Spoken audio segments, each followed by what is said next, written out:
When you're above idle, the throttle plate is open and you're bringing in a lot of air. But at idle, the throttle plate is closed and there's a very controlled amount of air. And that's when we're lean. That's when we're setting our code. Let's do a propane test. If the suction brings that propane in, the computer ought to see it and adjust it on fuel trim. So I want bank 1, sensor 1, 0.2 millivolts, and bank 2, sensor 1, millivolts. I also want short-term bank 1, short-term bank 2, and I also want long-term bank 1 and long-term bank 2. We can see that the oxygen sensors on bank 1 are switching, and they're going down somewhere around 50 up over 800. Bank 2 is the same way. It's switching normally, going down to 60 up over 800. So it's pretty normal. Now let's look at short-term fuel trim. If you look right here, it's 19, 21, 23. Now an acceptable range is 10% or less.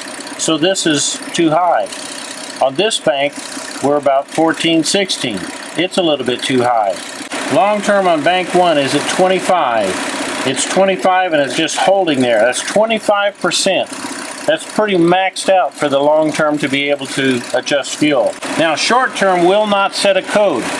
Short term is the fast corrections to fuel trim, fuel adjustments, but it's not going to set a code. But every time that short term maxes out, the long term will ratchet up one time and try and correct it over a longer period of time. If it cannot do it, and if long term goes over 10%, it'll set the code. If we can find the leak and we start adding fuel, the computer should see that, and the short term should come down immediately, and long term should come down over a period of time. We're just going to pop it around here and see if we see anything changing. Virtually anywhere air could be leaking into the intake. Now we're looking at the short term on bank 1. If I have propane sneaking into the intake, but as you can see, we've got no adjustment. So our propane didn't turn up any evidence. Since our propane test really didn't show anything to start with, we're going to back that up with the smoke test. So we've got a direct intake port here. I'm going to take that vacuum line off. So now I'm going to put that in the vacuum line. So if you look right here, you can see some smoke escaping. Now we're zoomed in pretty close. Let's back off so you can see where we're at. So you can see the smoke leaking from there. We went to our smoke test and it did reveal a spot where there could be a leak. So now I'm going to go back and do the propane test again, but I'm going to be a lot more precise where I actually place it. Now as I do this, look at your short-term fuel trim.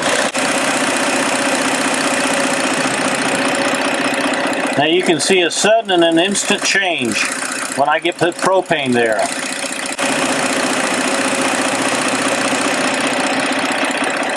So my short term suddenly went down. Now it's trying to correct. The computer's trying to adjust. But look at my long term. We've come down to 16. Coming way back down. This one's trying to correct. We're trying to get this one down as far as it can. Now let me turn the propane off. When I turn the propane off, my short term went back up into the 20s. And this side you can see it as well. Now look at my long term. It's climbing back up again. Because now I've got the air leak again. I have not filled that air with fuel. We've just got a direct air leak. We're seeing it instantly with short term, and we're confirming it with the long term over time. As you can see, the vacuum motor, when it applies air, it rotates this shaft. And you see it's just a little seal that goes in there. I'm going to take a little pair of hemostats and just grab onto this, that way my fingers won't be in the way.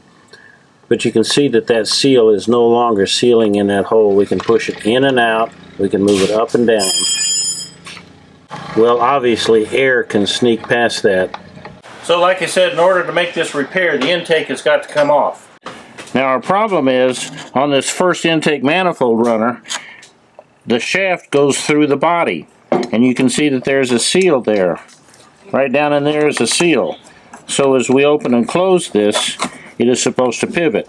Well, that seal goes right through the body and it is glued in place. So it's not replaceable. Now the seal on the new one you can see is glued in place.